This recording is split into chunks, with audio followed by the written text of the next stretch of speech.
A wave of molasses killed 21 people in 30 seconds. January 15, 1919, Boston's North End.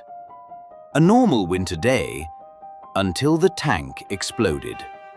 A 25-foot wall of molasses erupted into the streets. 2 million gallons. Moving at 35 miles per hour, the wave crushed everything. Buildings buckled like paper. People tried to run, but the thick, sticky flood swallowed them whole. Victims screamed, trapped in the suffocating syrup. The more they struggled, the deeper they sank, drowning in sweetness. 21 people died, 150 injured. Bodies weren't found for days, buried beneath hardened molasses. For decades after, on hot summer days, the streets would weep. The smell of molasses seeping from the pavement.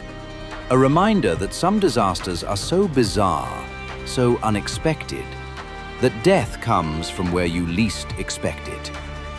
The Great Molasses Flood, when Boston drowned in sugar.